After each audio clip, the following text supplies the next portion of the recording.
Here's a message from friends of the show.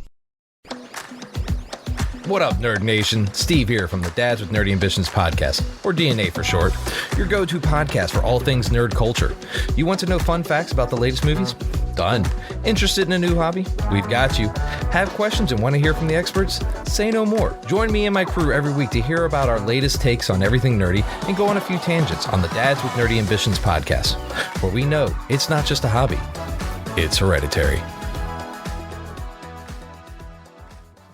Welcome, everybody, to tonight's episode. What is going to be our final episode of 2023, year 3 of the Tabletop Journeys podcast, coming to a close this year with our year in review, where we're going to take a minute to go back through what we did on our show in 2023, what happened in the tabletop role-playing game space in 2023. Not that there was a lot of news, but a couple of small things happened here and there. But as always, joined with my erstwhile irreplaceable co-hosts, Mr. Glen Myers, Mr. Lewanika Miller. Gentlemen, I hope that you are having a fantastic evening. How are you? How the hell are you? I am doing quite well. This past weekend has been great. Got a lot done. Great work done on the Factions project. Great planning work for December's Patreon game. I'm going to be running Everyday Heroes. I'm not sure about the exact release date of this. It may have just happened or it might just about to happen. Not exactly sure yet. We just put out the poll. So I won't know when that game is going to take place until production schedules can be timey, y'all. Yeah, very much. And I think anybody listening to the show over the last couple of weeks will have figured that out, because there's episodes from when we first got back from a catacon or before we went to a catacon that came out after other episodes that were recorded significantly after catacon. Yeah, it's been a little timey-wimey. Well, this episode's going to come out the Friday before Christmas, and we're recording it the first week of December. It is looking like the Everyday Heroes game will have already ran by the time this episode goes to air. So man, I hope y'all had a great time. It ought to be good, but fear not, folks. Tabletop Journeys will be revisiting Everyday Heroes at some point in 2024. I will absolutely be running. I've got 2 separate events running at TotalCon in February, for those of you in shouting distance or gaming distance of New England. So TotalCon in Marlborough, Mass, February 2024.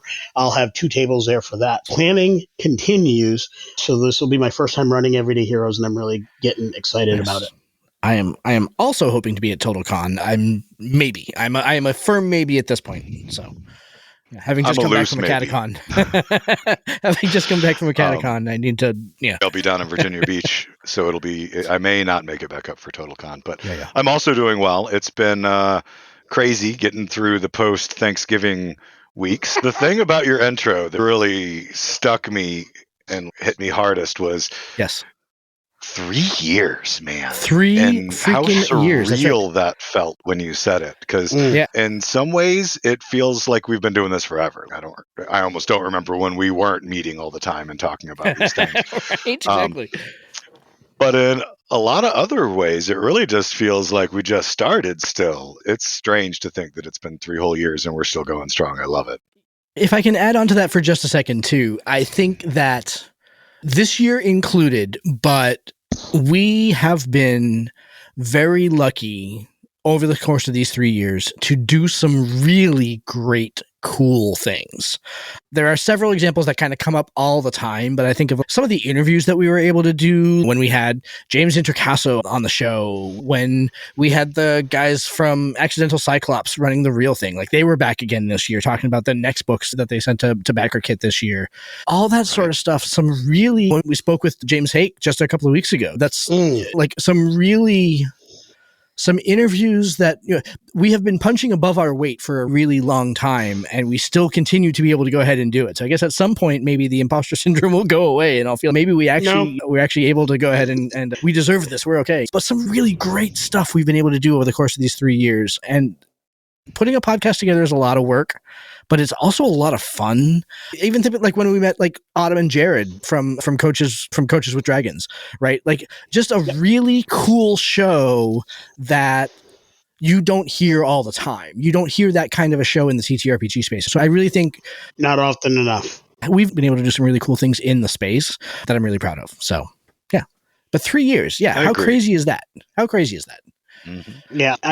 I think about the 3 years that we've been through and all the stuff we've done, and we're going to talk about a lot of the things we did in this particular year. But over the course of that time, I think without a doubt, some of our interviews have really wowed me, moved me. Like, I am a better person for some of the conversations we've been fortunate enough, blessed enough, worked hard enough to get during the course of these 3 years. I think about our conversations with the Marvelous Madams and our collaborations with the Marvelous Madams. Even though their show is not on, I still communicate with them on a somewhat regular basis. For sure, yeah. The work that Chris does is just amazing. And I share her page frequently with women in my life who I feel would benefit from her knowledge and her expertise. Totally similarly with the Coaches and Dragons, like just those types of things, those types of conversations are important. Our conversations with folks in the LGBTQ community and getting their perspective and being able to be allies to those causes are important to me as a person and have been instrumental in my growth as a person. That didn't stop in 2023. It has only continued. And I look forward to even better things and more things in 2024. Yeah. Totally agree. So let's start with where 2023 began. This is where Wayne's World, you'd hear the right and music as we go back in time to January of 2023. DJ World party time, excellent. Exactly, right.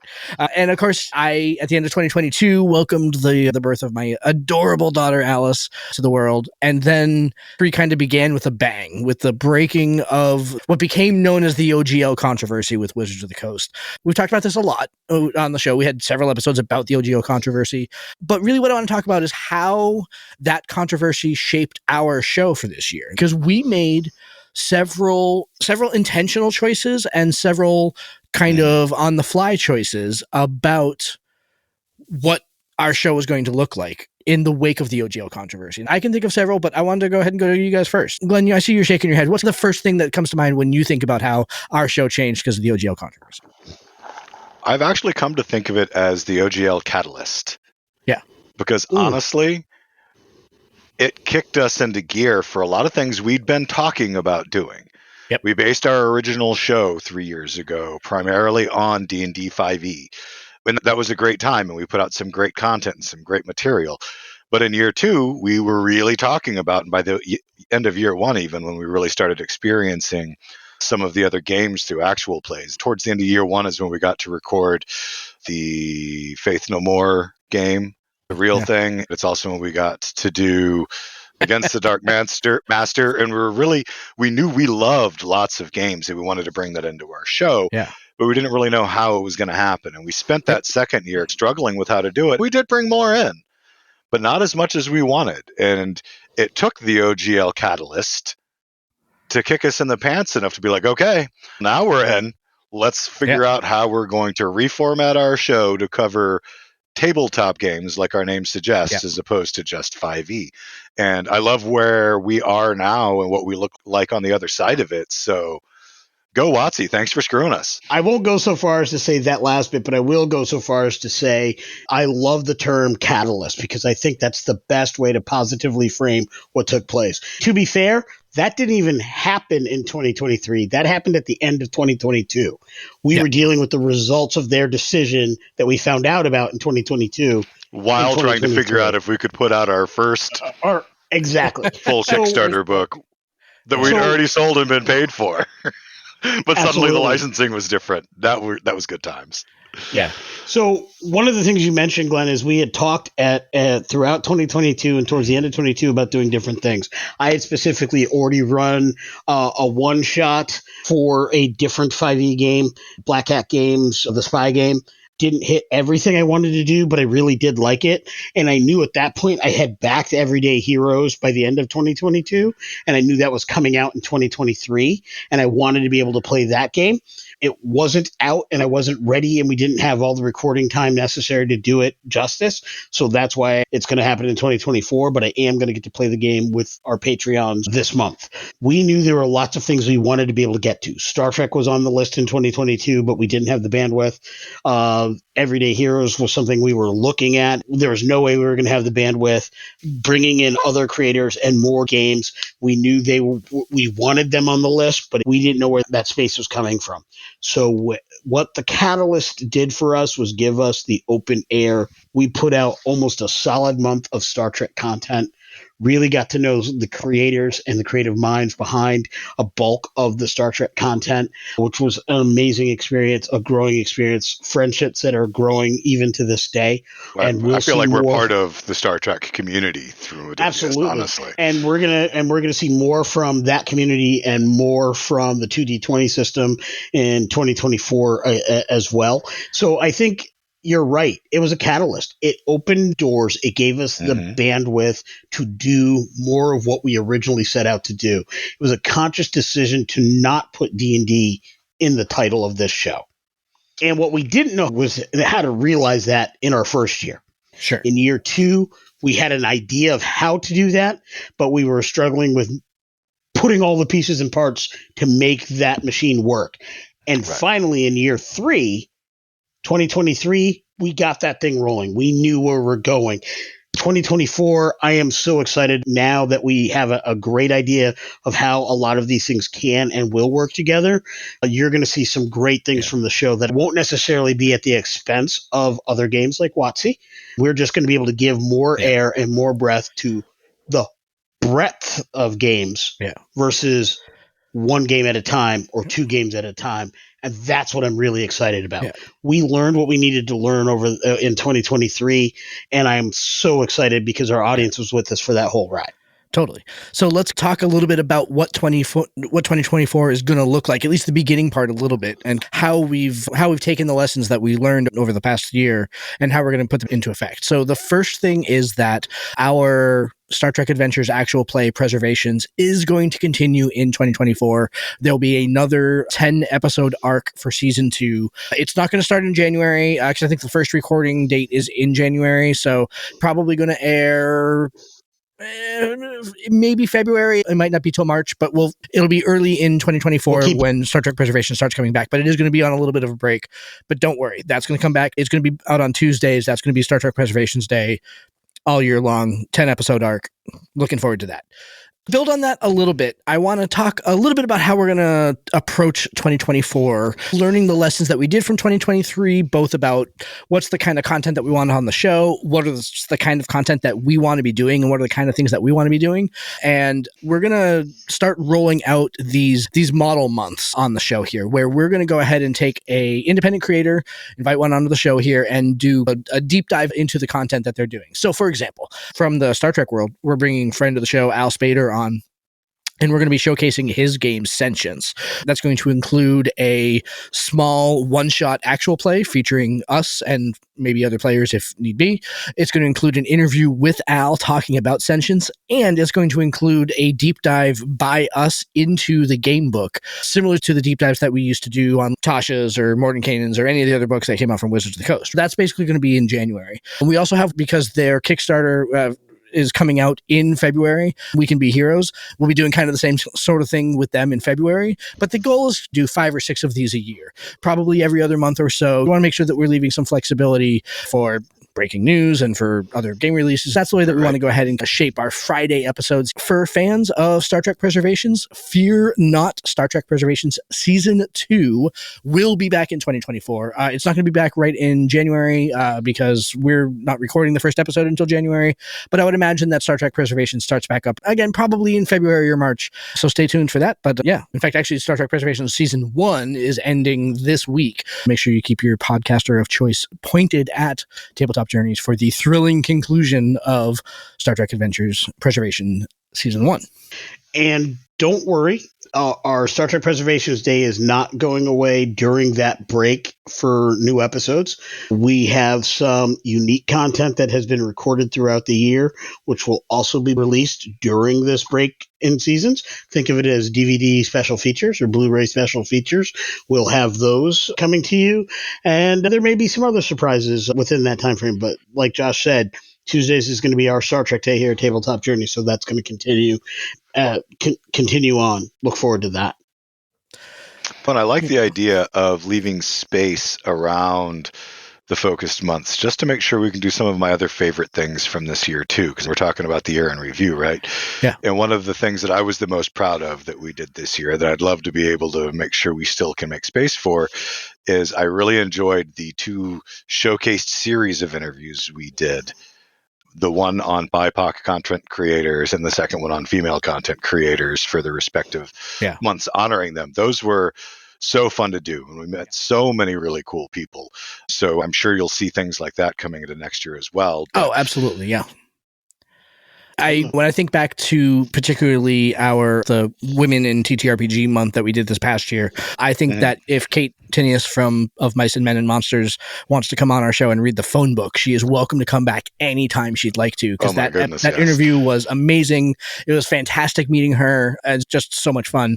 But man, some really... And what an interesting actual play concept, basing it off of American literature. Totally. It's great. Yeah. Not just American literature, but just classic literature. Basically, anything that's in public comments is fair game. Kate has asked through various social media for other ideas. She asked us when she was on our show. I've been in communication with them on several occasions. It is part of my regular listen.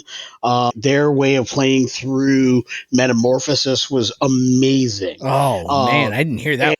Just brilliant, and so brilliant, and I think Kate will love when she hears this bit. So brilliant that the thing I did after I listened to the first part to that or whatever was immediately go buy the audiobook as read by Benedict Cumberbatch on Audible, so that I could go through the whole book as is, and dang, it was good. I forgot how good the book was until I saw it play, or until I heard it played in an actual play. That's crazy. True for most of the stuff they do. It really has reinvigorated my love of classic literature. Many of these stories, I would say, with very few exceptions, most of the stories they do, I've read already at some point in the past. But I'm happy to reread them because they're that good. Sure. We alluded to this at the beginning of the show, right? We have been very lucky to have some really killer interviews. You think about the interview that we did with Chris X talking about Powered by the Apocalypse games. Think about the interview that we did with Jen Sutcliffe talking about Savage Worlds. Really insightful, interesting interviews. And the thing that I love about our interview format is that, I won't speak for you guys, but I know for me, when we do the round by round questions, I normally come to that with 2 or 3 questions prepared. And I know that of those 2 or 3 questions, I'll get to ask one.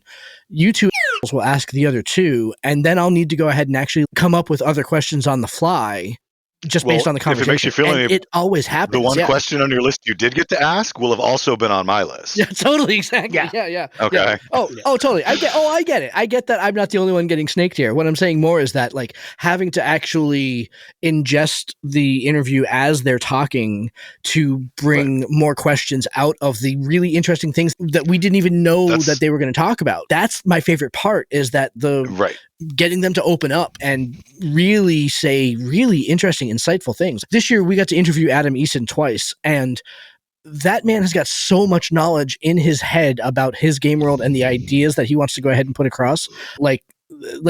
It's always a learning experience just from a world crafting point of view. That's one of the things I love doing, and so I'm really glad that we're going to be making more space for that next year, too. I can't remember which one of our guests said it, and I believe we had 2 different guests who said it this year alone, and it has been said about us before, is that, wow, that's a question I've never been asked before, and it's a really good question. Yeah. I think last year, 2022, James Intercasso said that to us. Yeah, which is highest compliment ever. Ever. But I also fold it up and we're done. I also think James Hake might have been one of the other folks who said it this year. I'm not 100% on that, but I think it might be the case. But one of the things that I loved about that, and it has to do with our style, with where we do the dice rolling, so we're each asking different questions. You never know who's going to get to ask the first question, is 2 things. It makes our interviews better because we have to be more engaged. If we each had a list of questions that nobody else had, what would be the need to listen to the answer, right? So because we are each asking our own questions without sharing who's going to ask what questions, which is something I don't know if the audience knew that about us. We don't share. Yeah, we don't coordinate in advance. We don't coordinate our answers ahead of time. Because of that, we have to be engaged.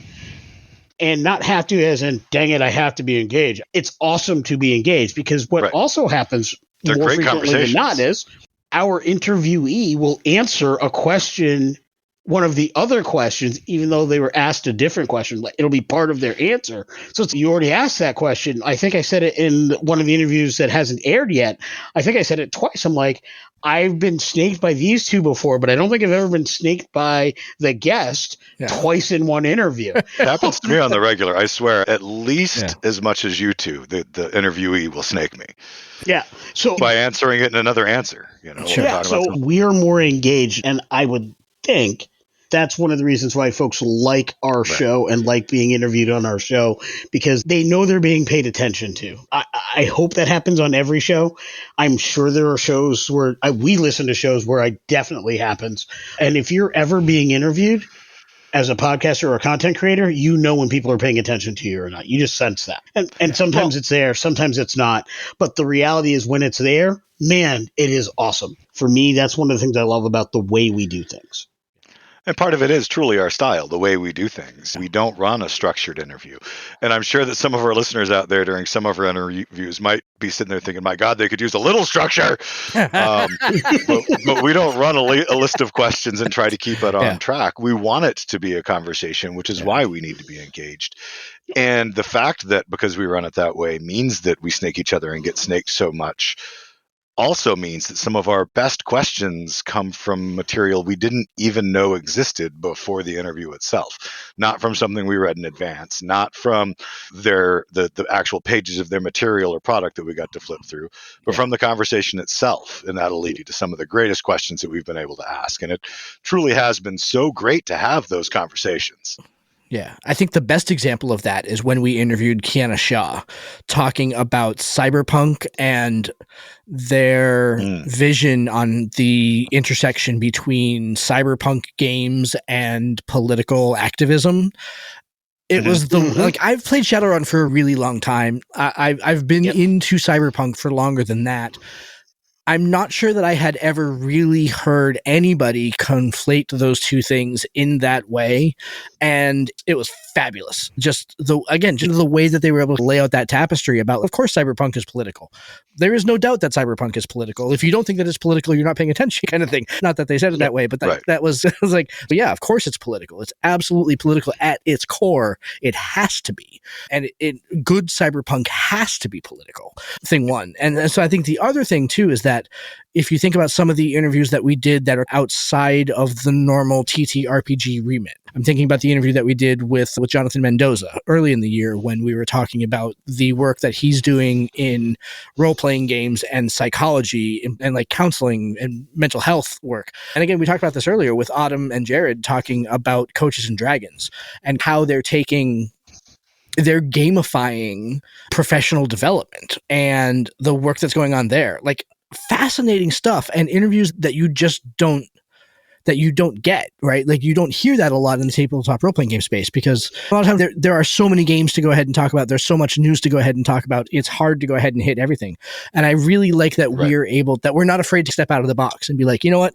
We're going to do something that's a little weird tonight and that's okay because it's going to be a whole lot of fun. It's going to be really good. I'm really glad that we're able to go ahead and do that. So in terms of kind of other things that happened this year, Glenn, you had alluded to it earlier. We took a big step forward in our crowdfunding and content creation work this year. Book number 3 kickstarted at the end of 2022, very much a D&D book, subclasses and feats and backgrounds and really comprehensive, a great book. Really proud of that book. And we doubled and tripled down on that work this year and launched our second Kickstarter, the very successful Traveler's Guide to Factions, which is in writing right now. We're still in progress on it. It's still freshly in our mind, freshly in the fingers here. But I think that if we're peeling back the cover a little bit, and I'm sure that when we talk with Zach Applewhite again and go on his show, I'm sure we'll talk a lot about this stuff again too. But we learned a lot from our first Kickstarter. The scope of things that we learned our second Kickstarter were things that we didn't even know that we needed to learn for our Kickstarter. Like it's like I think we learned more for our second Kickstarter in a variety of capacities, Absolutely. things that we never even worried about for our first Kickstarter. And it was a really eye-opening experience and one I think was really good for us as a company and for us as content creators to stretch in this way. There were some long nights where I was looking at the numbers. Did we actually bite off more than we can chew on this one? Is this actually going to happen? Uh-oh. So I don't know if you guys felt that anxiety, but I certainly lived that anxiety for a little bit. Here at Tabletop Journeys, we've leveled up our game and we're prepared to make your next roll legendary. We've just started a partnership with FanRoll Dice, and they have over 300 product options to choose from. Gemstone, metal, new liquid core dice, and so much more. Better yet, listeners to the Tabletop Journeys podcast can get 10% off on their orders when they follow the link below and use discount code podcast10. A portion of these purchases come back to us, and this is a great way for you to help support the show.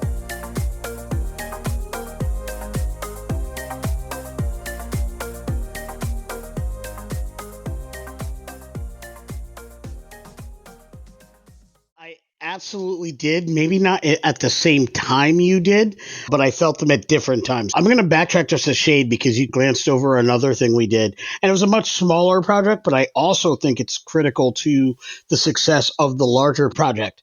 In the summer of 2023, we also released a much smaller publication on DM's Guild, the subclasses of Dragonlance.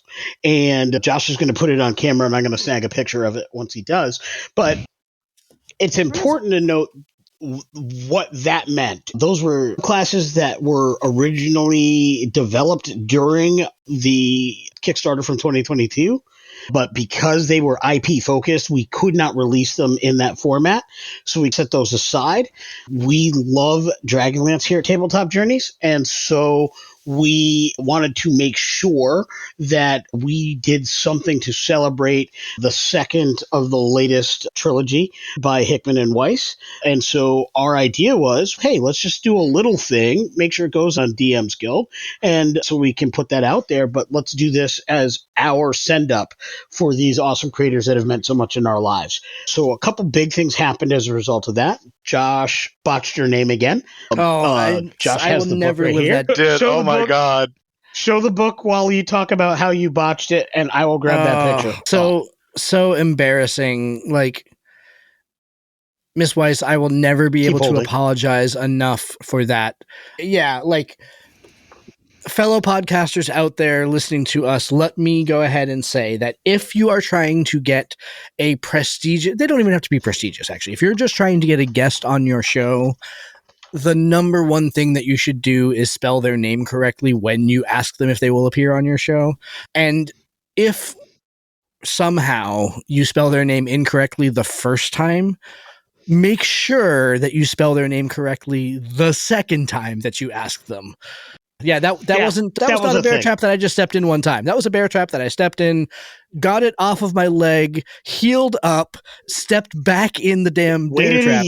Waited a year, stepped in the bear trap again. So and stepped in that bad boy one more time. Yeah. So you know what I heard at the time he did that? I know these scars taught me something, but I don't quite remember. So let me go make them darker. Yeah. What I heard at that moment was one more time with feeling. Yeah. But yeah, in addition to that, and that's a little fun story. It is, but in addition to that, we did a couple very specific things with that project. We really focused on having a unified art style, which is something we had not done before. We really focused on elements of the layout. Josh did a fantastic job with the layout on that book. And we also took the opportunity to make sure that even though that's something that cannot be sold outside of DM's Guild, so if you do want that, please go to the links that are in the show notes and go right there. Tabletop Journeys on DM's Guild. You'll see all the things that we have on that particular platform. Grab that book. You'll love it. And our other projects as well. But what we really did want to do is get a proof print so we know how to do printed books. So that was a seed change in our capabilities as a content creation company, as a publishing house. We figured out how to do that. And I say we, but Josh did the heavy lifting on that piece, but we all leaned into the art and how to get the art direction unified. And that became the driving force behind the big project that we successfully kickstarted. So the look and feel of the factions book, the way that was put together, how we were able to produce what will be hardcover printed books.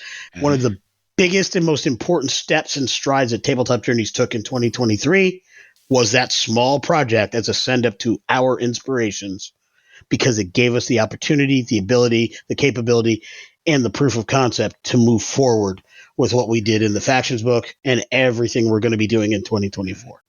And it contains one of the my favorite subclasses that I've written to date, the Oath of the Bright Blades, second only to the College of Correspondence Bard subclass. Those are my top two of the ones that I've written. Ah, interesting.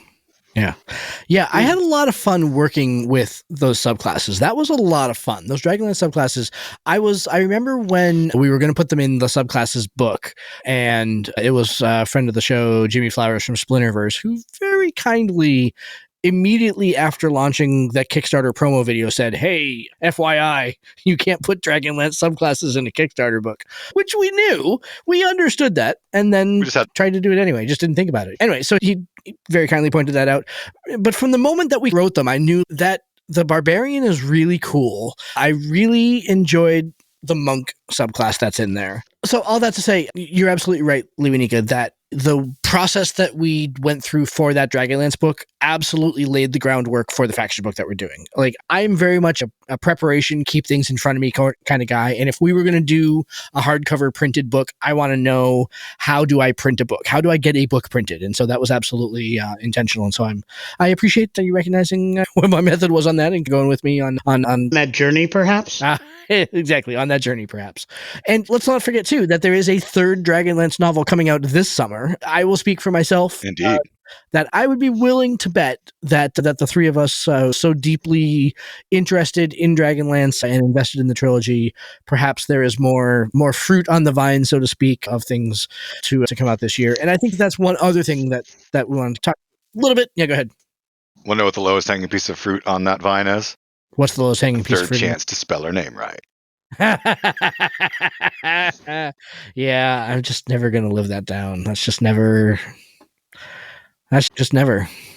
going to. But if you get her name spelled right, that could be our selling point. It took you 3 years, but Josh got your name. Please come on. Please come on the show so that you can laugh at him with us. Exactly. Yeah. Like, our ridicule of him is not going to be good enough. We need your help. Yeah. Margaret Weiss, we at Tabletop Journeys need you. Yeah, that's what I'm saying. That's all I'm saying. And 2/3 of us can spell your name. It's a new tagline. So it has been, let's make your next roll legendary. Now it's Margaret Weiss, 2/3 of us can spell your name. But again, the whole thing is that one thing that you are going to see more of this year also is we are most likely going to be doing another big project in the fall. But leading up to that, we also have some plans for some smaller projects. You'll see more information about that in the next kind of couple of months here, but we'll be a Make 100 project on Kickstarter. We're going to be doing the crowdfunding platform Crowdfunder is doing a companion to Zine Quest in February that we'll be putting something together for that. We're looking forward to doing some other smaller publications this year. There's a variety of reasons why we want to get into some smaller publications, as well as our Big Bang book probably at the end of the year. And then, so we expect to, all that to go ahead and say, expect more content in 2024. That's been something that we've really enjoyed doing and really enjoying talking about. It's fueling some creative energies for all three of us. And so expect to see more of that in 2024. In addition to content in 2023, and we'll probably dig a little bit deeper into our big book and the factions and what's that all about, though we've done some shows and obviously a plethora of appearances on other shows about that. One of the other things that we really branched out and did is much more live appearances as Tabletop Journeys. I have gone to a number of local gaming conventions and sat at tables. I go to my local shop somewhat regularly anyway, but I, in 2023, started doing it as part of Tabletop Journeys. So appearing at local conventions like Drinking and Dragons, more regional-based conventions like King Con in Fall River, Mass. Glen was there for that as well, running tables for people outside of our small circle or even our larger Tabletop Journeys online community, but running live at these other events has been very cool. I would be remiss if I didn't mention that we also made an appearance at Ellis Con for our second year in a row this year. We were also there twice in 2023, once for a special event that they had, and then another time for their annual convention. Yeah. We made it to Acadicon for the first time, and while there, we did a live broadcast. Yeah. And we have learned a lot from those experiences, gotten a lot from those experiences, made some great connections, wonderful time. I'll let Josh tell the story about our breakfast at the hotel before the first day of the convention. Oh. What we learned from that and what we're going to carry into 2024 is more live appearances. Yeah. So we're going to try to do some more of that, get to some more places, be a part of some more games. They might have gotten two of us, but that was the same night as Drinking and Dragons this year. So I was at Drinking and Dragons and you were at Ellis Con. Yeah, so Tabletop Journeys was actually in two different places at the same time, running live tables, y'all. Yeah. These are the things that we did in 2023 that I'm looking forward to expanding on in 2024. So if you live local to the New England-ish area, because that's where we are based out of, between two of us being in Connecticut, one of us being in Maine, and you have a con local to you that you'd love for us to come host a game at so that you can sign up for one of our tables, hey, send it in. Let us know. Yeah. And we may not have heard of it yet. It may be on our agenda, but we hadn't reached that far. If it's doable, we'd love to meet you there. I mean, I know, so there are two in Maine. There's one coming up in a couple weeks here called SnowCon up in Bangor that I'm not going to be able to get to. And I know the people that run it, and I keep meaning to get up there, and it just never happens. It's always just never on a good weekend. Last year I had a baby. That was last year's excuse. This year is just not going to work out. But there's also another one here closer to me in Portland called FriendCon. That's a relatively new convention that I've been meaning to try to get to. It takes place in April, so I'm hoping to get out there. And there's also, it's not anywhere near me, but it's near where my in-laws live in Vermont, is MonsterCon. And that is in 2024. I don't remember what month it's in, but it's in 2024. Yeah, we're looking at both. Yep. So definitely some things on the docket. And yeah, I have not been to gaming conventions in a really long time. Thank you, COVID. Man, that was so much fun being at a Catacon with the two of you guys, though. That was just a really great time. And let me share the story from breakfast on Saturday mornings. It was Friday morning, actually, because we both got in late Thursday night. The convention technically began Thursday, but our first day there was Friday. And Lewanika and I are having breakfast downstairs after Lewanika was just totally enraptured by the automatic pancake maker in the hotel, which was a huge selling point. In fact, if I remember correctly, you've been to another hotel of that same branch that also had a automatic pancake maker just because it had the automatic pancake maker, if I remember correctly. Yep. So they probably have a forever customer now. Yeah. So we're sitting there eating our breakfast. The joy on his face in that picture you took of him was fantastic. My goodness. It was a thing to behold, Glenn. It really was. Like, that was pretty incredible. So we're sitting there eating our breakfast and we're just talking, and a voice from across the little dining area there says, "Holy crap, you must be Lewanika. That means you must be Josh." And we're like, yes. And a friend of the show, Jack, who listens to the show all the time. He comments on stuff on our Discord thread. He's commented on stuff on our Facebook group, like everything like that. We never met him before. He lives outside of the Boston area, apparently.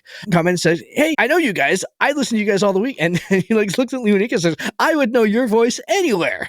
And you're short, so you must be Josh." And he's like, "Is Glen here?" That's the coolest thing ever, really. Like, I don't think that I have ever been like recognized in public. Certainly, it's the first time I've ever been recognized in public for this work from people that didn't know who I was already. But like total stranger who only knew me by the sound of my voice.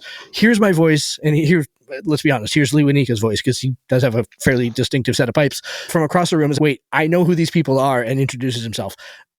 Amazing. It's just such a great experience. Like that's one that goes down in the record books. So.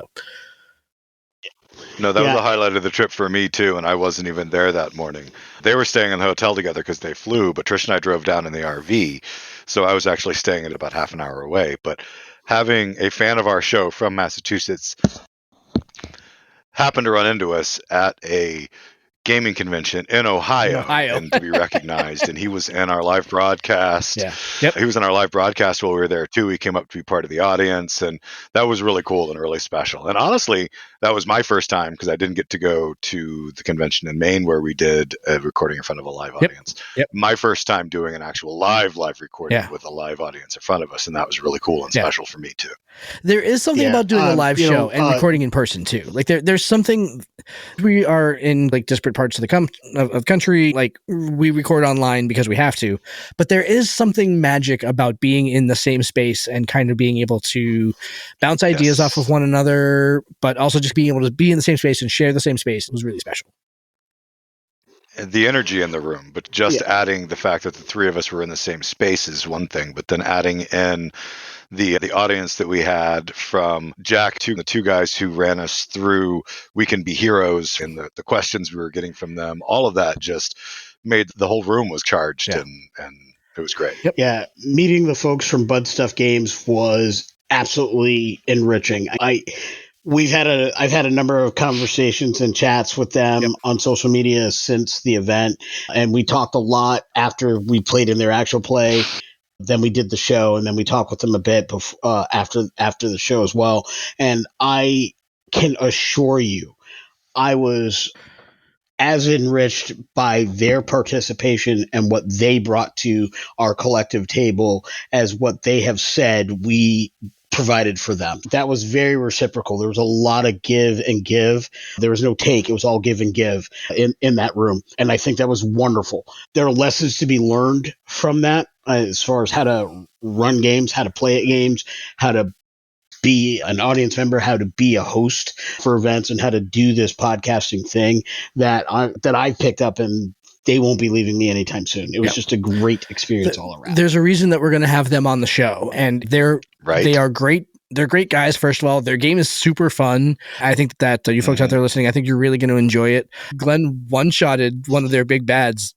Not even on purpose. One of the big bads, No, I just happened to get their magic crit mechanic, and I happened to get the max on that crit mechanic, and I don't remember what the villain's name was, but it became like Speed Bump or something. Fine Red Mist, was their name. That was, But there's a reason why we're going to have them on the show. Fantastic group of folks. Really excited to go ahead and showcase what they're doing, and we'll be showcasing it during their Kickstarter. So I think that kind of brings me to the last thing that I wanted to go ahead and make sure we throw out there is that for folks out there that are going to be doing Kickstarters in 2024, we want to hear from you. We want to showcase you on our show. We want to play your game. I think that I'm not sure that we've ever come right out and said those things in that explicit a manner before, but you're going to be hearing from Awfully Queer Heroes this year because they do 6 Kickstarters a year. We know that they're going to be on, but other folks out there that are doing crowdfunding campaigns in particular, or even just putting out your indie game, if you want to come on and have 3 or 4 or 5 really seasoned game players play your game, have it on the channel, come on, talk with us, do an interview, have us look at your content, talk about your content. That's what we want to do. So reach out. Email address is down in the show notes. You can catch us on Twitter. You can catch us on Blue Sky, catch us on Facebook, wherever you want to catch us. Smoke Signal, Carrier Pigeon, however you want to catch us. Find us at a convention. Throw us your business card. Whatever. That's what we want to be doing. We want to be talking to you indie content creators, and we want to be showcasing and playing your games. This is your official invitation. Yep. And the one thing I would say, especially if you're doing any kind of crowdfund, is get to us early so we can plan, so we can help you and be most effective. The most important thing you can do with a crowdfunding campaign, and when it comes to being on another show, is give them plenty of time to get it recorded, edited, if that's what they do for that show. And that way it can air early in your campaign or middle of your campaign as you need it planned for, because we need a little bit of time. Our show typically falls in the about 3 to 4 weeks, probably closer to 4 to 5 weeks range. Let's quantify it a little bit. Yeah. If I had a Kickstarter that I'm planning to launch in May, when do I need to talk to us? I would say 4 to 5 weeks is the best situation. Yeah. That gives us the ability to schedule, that gives us the ability to get it done, and that gives us the ability to put it out as your campaign is launching. Yeah. That's what you want. That's the golden ticket. Yeah. But as if you the want that other golden editor, ticket, you got to reach out ahead Well, I of was going to us. say, it doesn't even have to be 4 or 5 weeks. I was thinking more like 8 weeks, 2 months, Yeah. which is why I'm asking. If you know that you're running your Kickstarter in May, talk to us now, and we'll find out when the best time to go ahead and get you on and do that is, because time is the name of the game, right? Anytime we can get this, if we can play your game now and have that in the hopper waiting for May to come up, brilliant. 4 or 5 weeks that's like the last minute to go ahead and contact us, and to may have to go ahead and switch some things around, or bare minimum. Okay, bare minimum. That's down to the wire. We might be able to squeeze you in. Yep. We set a realistic picture so we don't have the disappointment. To make it nice and clean for everybody, 4 to 5 week minimum in order to be able to put something out at the time of your launch. Yep. Better than that would be 2 to 3 months, so that we can get you in, get everything done. If anything needs to be worked on, fixed, whatever, we got plenty of time to do that. That will also provide us time to make sure we have the spot open, because we are entreating with lots of folks. If 3 people are launching a Kickstarter at one time, that would be challenging to get all of those on the same week. So early bird will catch the worm, even a Tabletop Journeys. Yeah. So, all right, gentlemen, as we wrap up here today, let's go around for favorite memory from 2023. I know I'm always with the tough questions, right? Favorite memory from 2023. Glenn, I went to you first last time. Lewanika, favorite memory from 2023. My favorite moment for 2023 was meeting Michael and Chris from the RPG Academy. Yep. And when I made this statement, it's like together again for the first time. It felt like our 3-year journey in podcasting has been uplifted by all the work over the past multiple years that Michael and his team have been doing their thing, paving the way for us, I won't say young, but us upstarts to get into this business. Yeah. Going to Ohio, meeting them in person, shaking hands, sharing hugs, talking in person face to face was just awesome. I really felt that we've been doing a thing, and we've been being a business, and we've been being professionals at this for a while. But I felt in that moment like, this is it. This is what I really have been wanting to do and needing to do for my entire life. I met the folks that kind of inspired me, and they were there, and we were doing a thing together, and it was an honor to be able to run a game at that event. And I can't wait till next year, and I can't wait for the years that follow. It is an event I will always want to go to because of what it has meant to me as a gamer, as a podcaster, as a member of the TTRPG community. Yep. Don't want to add a thing. Brilliant answer. Mine is similar because I was torn between a couple of things. But in the end, it's very much that my time at a catacon, aside from being an amazing trip to spend with the two of you, but my time at a catacon to me was the ammunition that I'm going to carry in my tool belt to fight imposter syndrome, because that weekend, just the feeling that I got about being not just a part of the tabletop role-playing community, but being a podcaster, a content creator, a professional, while still experiencing, because this is important to me, it's what I'm trying to build into my professional life, while still experiencing the joy of my hobby, running the tables that I ran of Monster of the Week for the folks that signed up. Honestly, the feeling that I got doing that live broadcasted show, we were all sitting at a table with actual people in front of us, and just the energy of the room and the whole magical experience by the end of it. It was like, we are Tabletop Journeys. We are a thing. We are for real. Yep. There are people here who knew us before we got here, and now as we're leaving, there are a lot more people that know of us now. And that feeling was pretty incredible. Yeah.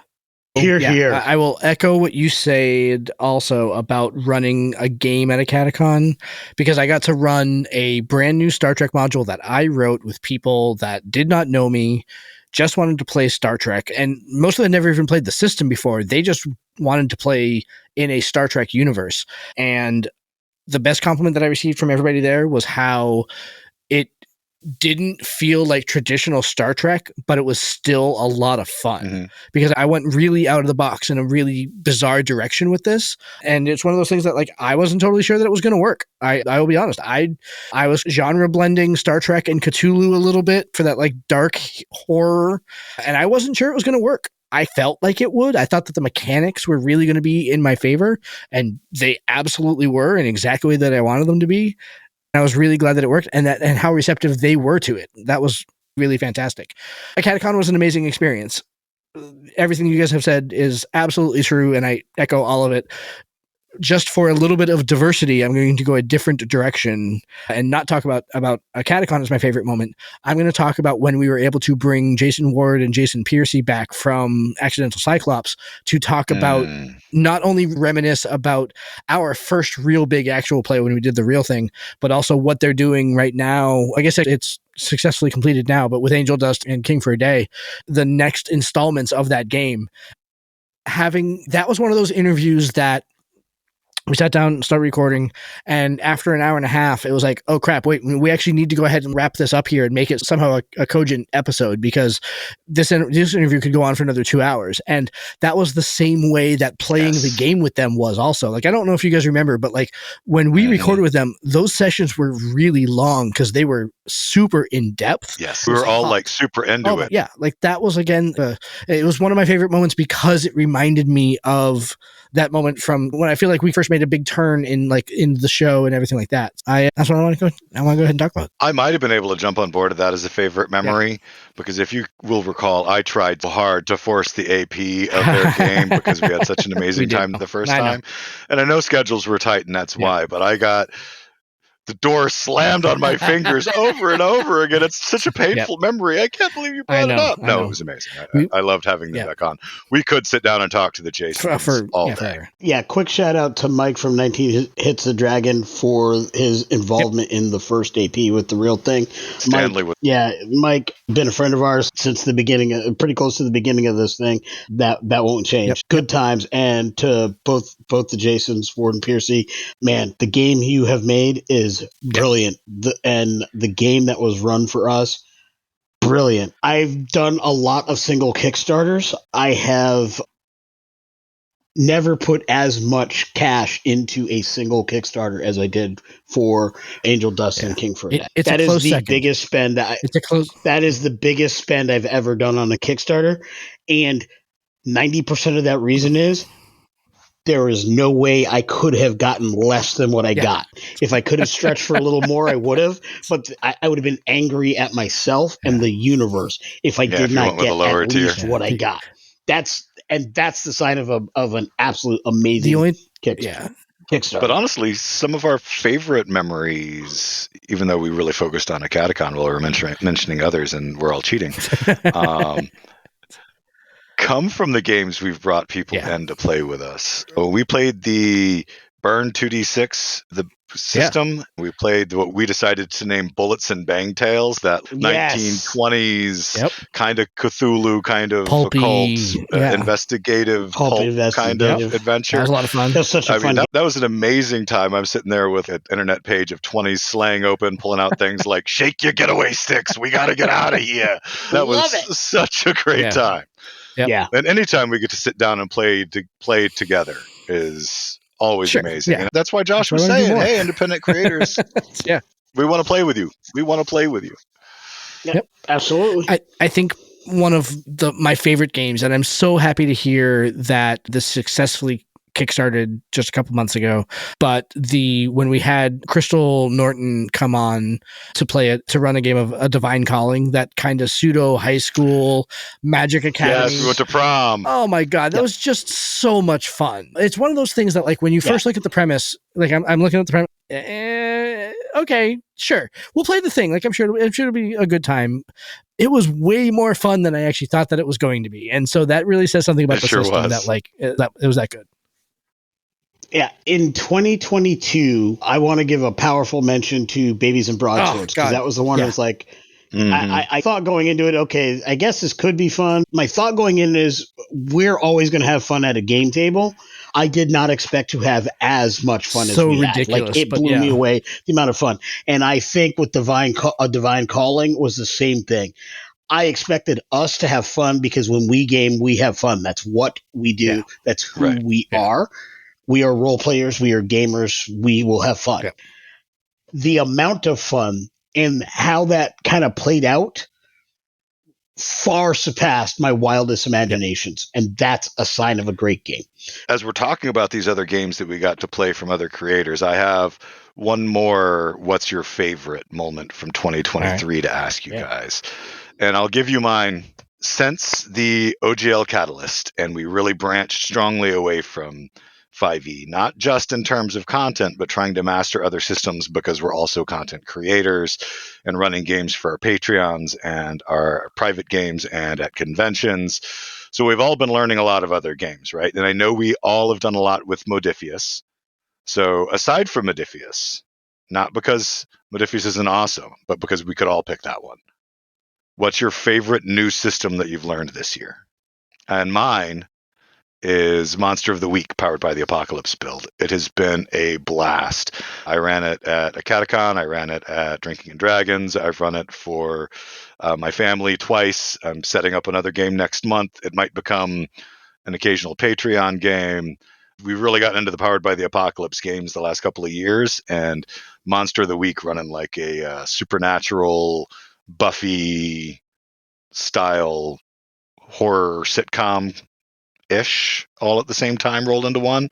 Love it. I'll go next just because mine is easy. It's in the box right behind me here. It's a game that I picked up off of Kickstarter. I've been diving into this a lot. It's a pulpy 1920s mech game called Salvage Union. Absolutely brilliant. Absolutely brilliant. I haven't talked about it a lot on the show yet, but you talk about folks that I'm trying to get on the show to go ahead and talk about Salvage Union and run a game for us. They are very much on my list. So I'm hoping to get them on. Because of the you can't say Star Trek rule that you placed unfairly, I would say. I will say this. No, I'm going to say this because favorite new game system that I learned in 2023, and I haven't learned it fully or completely, that was just a watershed moment at the table for me as far as the new game that I've played, is definitely We Can Be Heroes by Bud Stuff Games. That moment was amazing for me. I just had so much fun, and I just want to get into those characters and that system and do the role play aspect. So looking we did forward a single to the full encounter AP. scenario because it was a play test, but everything in that scenario made me want to role play those characters. Yep.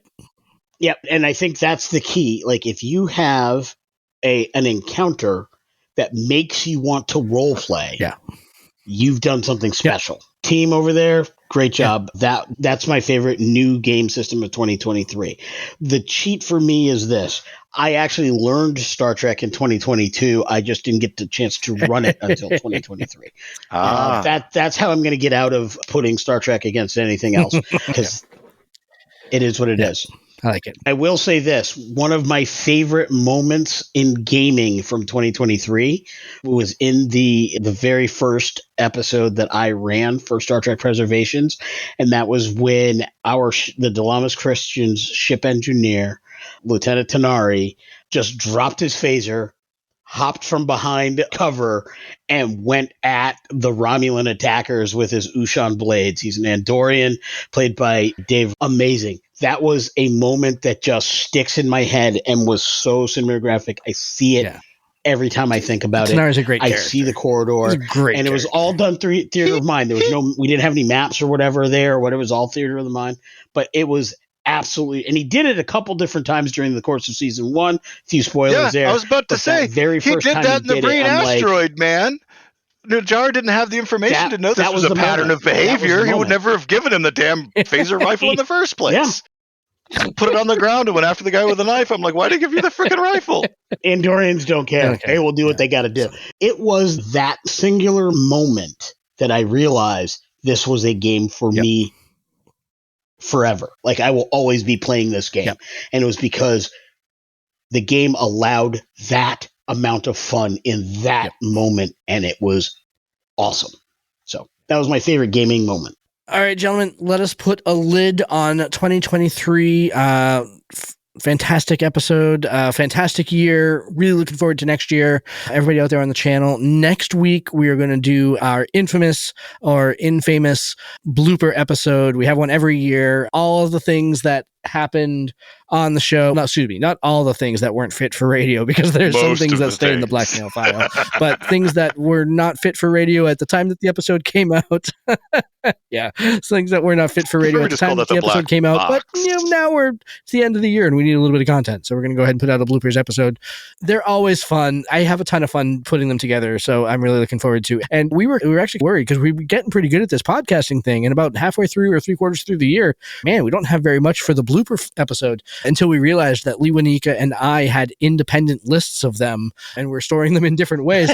So we've got plenty for this year's episode. As far as bloopers go, they're going to be a lot of fun. There's some neat things. The truth is, fun was had by all, but not all needs to have all the fun. Right, exactly. I think it's probably the best way to phrase that.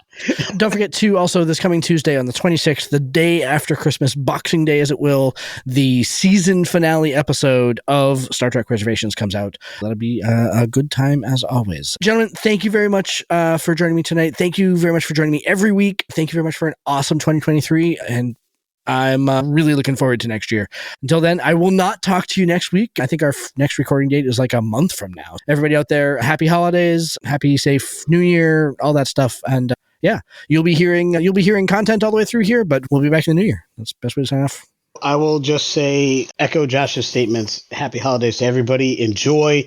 If you're looking for last minute stocking stuffers or little New Year's gifts, I don't know if anybody does that, but hey, why not? Don't hesitate to go to Fanroll Dice and pick up a set of Fanroll Dice. You get a really nice discount from Tabletop Journeys, and enjoy your holidays all. It's been great. 2023 has been so much fun.